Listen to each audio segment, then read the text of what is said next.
समझदार बेटी। अनन्या, क्या हुआ? रोमा ने अनन्या का अचानक चिंतित चेहरा देखकर पूछा। कुछ नहीं रोमा, धीरे से अनन्या ने जवाब दिया।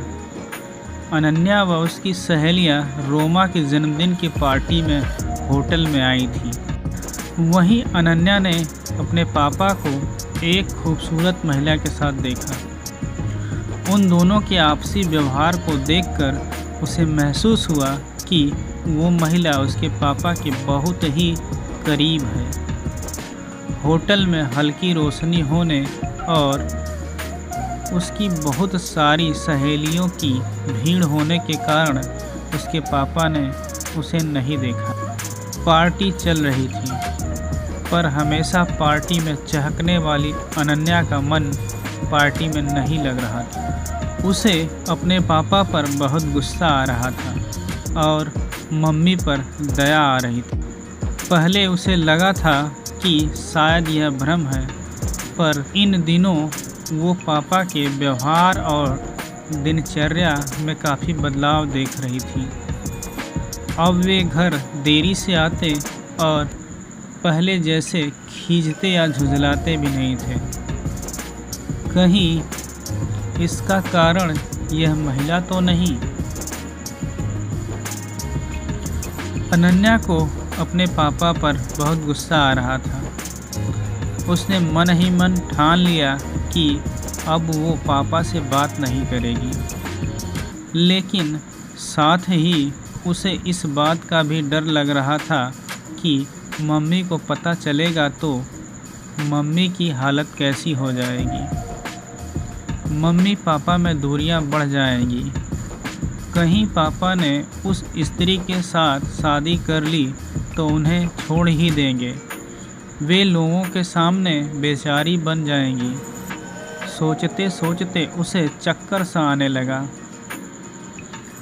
पार्टी के ख़त्म होते ही वह सीधे घर गई और कमरे में जाकर सो गई। मम्मी ने 2-3 बार पूछा कि क्या हुआ, पर वह मम्मी को यह सब कैसे बताती। शाम को पापा के आने की आवाज़ आई। रीमा, चाय बना दो, मैं थक गया हूँ, आज ऑफिस में बहुत काम था। पापा का सफ़ेद झूठ सुनकर उसे इतना गुस्सा आया कि वह सीधे बैठक में जाकर मम्मी को असलियत बता दे। पर कहीं कुछ उल्टा हो गया तो? मम्मी पापा के बीच जोरदार झगड़ा हो गया और बात बिगड़ गई तो?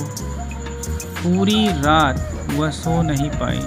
दूसरे दिन पापा के ऑफिस जाने के बाद ही वह कमरे से बाहर आई।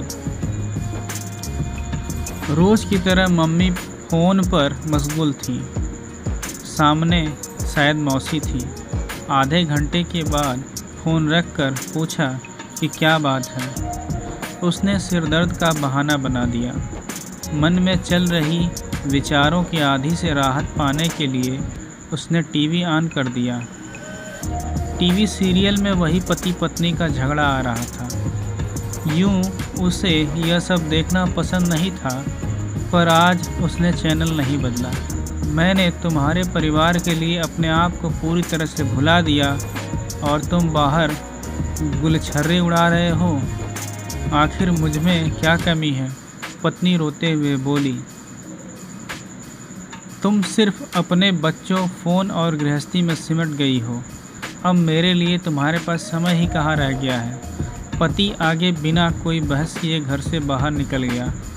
पीछे पत्नी बड़बड़ाती रही। उसकी सोच की दिशा बदल गई। पापा का पर स्त्री के प्रति आकर्षण का कारण कहीं हम लोग तो नहीं? पापा तो हमसे बहुत प्यार करते हैं, हमारी छोटी छोटी बातों का कितना ख्याल रखते हैं। समाज में पापा का मान सम्मान है, फिर पापा ऐसा क्यों कर रहे हैं? उसने फिर से सभी बातों पर एक नए सिरे से सोचना शुरू किया। इतनी बड़ी हो जाने और कॉलेज जाने लगी है, इसके बावजूद वो आज भी मम्मी के साथ सोती है। इस उम्र में भी खुद को छोटी बच्ची समझती है और छोटी छोटी ज़रूरतों के लिए भी चाहे नहाने के कपड़े हो या फिर नूडल्स ही क्यों न खाने हो, मम्मी पर ही निर्भर रहती है। उसकी देखा देखी छोटा भाई भी मम्मी पर ही पूरी तरह निर्भर रहता है। वह भूल गई कि मम्मी पापा पति पत्नी भी हैं। उन दोनों को भी साथ में समय बिताना चाहिए।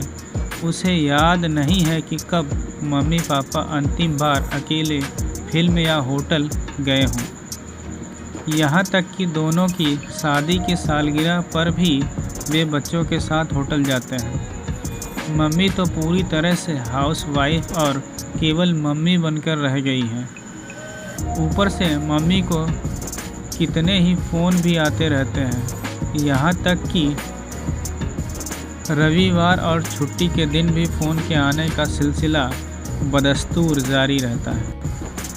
उसे याद है कि एक दिन पापा ने मजाक में कहा था, जब से फ़ोन आने लगे हैं तब से स्त्री को मायके जाने की ज़रूरत कम ही पड़ती है। उस दिन पापा की बात पर सब कितना हंसे थे, लेकिन वो शायद पापा के अंतर्मन के अकेलेपन की व्यथा थी। अब उसे ऐसी कई छोटी बड़ी बातें याद आ रही थी जिन्हें वो सामान्य समझती थी। अब उसे पापा का इस तरह बदल जाना समझ में आ रहा था। भले ही उसके पापा रास्ता भटक गए हों, पर अब वो समझदार बेटी की तरह पापा को एहसास कराएगी कि घर ही उनकी मंजिल है।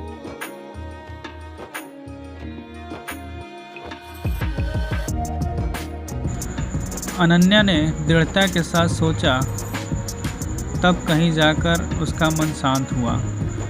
मम्मी आज ब्यूटी पार्लर चलते हैं, उसने मम्मी के गले में बाहें डालते हुए कहा। पर तेरी सहेली की पार्टी तो कल ही हो गई, मम्मी ने उसे लाड से समझाते हुए कहा। अरे मेरे लिए नहीं, आपके लिए चलते हैं। आप कितने महीने से ब्यूटी पार्लर नहीं गई, आपकी आईब्रो तो पापा की मूंछों जैसी चौड़ी हो गई हैं। उसने आईब्रो पर हाथ रखकर नाटकीयता से कहा। तो मम्मी ज़ोर से हंसते हुए हाँ बोली। अरे हाँ, आज नाश्ते में क्या खाओगी, मम्मी रसोई में जाते हुए बोली। मम्मी मैं बड़ी हो गई हूँ, आज नाश्ता मैं बनाऊँगी, आप मुझे बस सिखा दीजिए। गैस चालू करते हुए अनन्या बोली। यह सुनकर उसकी माँ आश्चर्य से देखते रह गई कि उसने आज तक खुद रसोई में जाकर पानी तक नहीं पिया और आज खाना बनाने की बात कर रही है। तो पढ़ाई कर, मैं खाना बनाती हूँ। नहीं मम्मी, आप ये सब अकेले करते करते कितना थक जाती हो, उसने मम्मी की तरफ प्यार भरी नज़र से देखते हुए कहा। छोटे छोटे काम अब तो खुद करने लगी ताकि मम्मी को समय व आराम मिल सके। कितनी बार उसने मम्मी को रात को सोते समय कहते हुए सुना था, आज तो पूरे दिन का काम करते करते कमर टूट सी गई है। रात को पापा आए, पापा आज आप मेरे हाथ की गर्मा गर्म चाय पीजिए, पर हाँ कोई कमी मत निकालना, उसने नाटकीयता से कहा। अरे मेरी बेटी बड़ी हो गई, पापा ने चाय हाथ में लेते हुए कहा।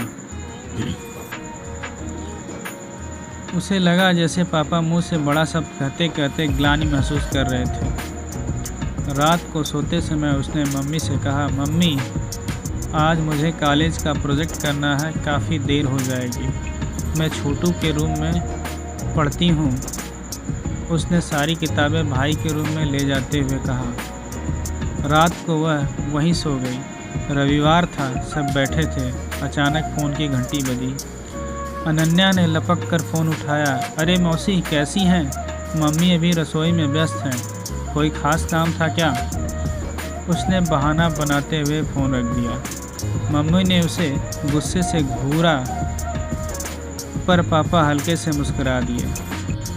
एक दिन मम्मी का जन्मदिन था।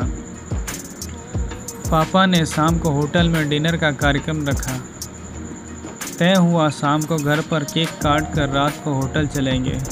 केक काटने के बाद शाम को जाने का समय हो रहा था। पापा सबको जल्दी तैयार होने के लिए कह रहे थे। मम्मी, मेरे पेट में तेज़ दर्द हो रहा है। सुबह कैंटीन में खाने के कारण शायद ऐसा हुआ, अनन्या ने कराहते हुए कहा। चलो बेटा, डॉक्टर के पास चलते हैं, पापा ने चिंतित होकर कहा। नहीं पापा, पेन किलर ले लेती हूँ। आप और मम्मी डिनर पर चले जाओ। छोटू है ना मेरा ध्यान रखने के लिए, उसने दर्द का नाटक करते हुए कहा। मम्मी पापा उसे छोड़कर जाने को तैयार नहीं हो रहे थे, पर उसने अपनी कसम देकर दोनों को भेजा। वे अनमने से गए। होटल पहुंचकर फ़ोन किया। बेटा, तबीयत कैसी है? जवाब में अनन्या छोटू ज़ोर ज़ोर से हंसने लगे। वे समझ गए बच्चों ने उन्हें अकेले भेजने के लिए यह नाटक किया। धीरे धीरे दोनों आपस में खुल गए। दोनों वर्षों बाद अकेले होटल गए थे। शादी के समय की पुरानी यादें ताज़ा हो उठी। कुछ दिन बाद सुबह बाथरूम में पापा फ़ोन पर हाँ हूँ कर रहे थे। सामने जैसे कोई महिला गुस्से में बोल रही थी। पापा ने सारी कहते हुए जल्दी से फ़ोन रख दिया। जब पापा बाथरूम से बाहर आए तो अनन्या ने भावुक स्वर में कहा, थैंक यू पापा। पापा ने अनन्या को प्यार से गले लगाते हुए कहा, मेरी समझदार बेटी।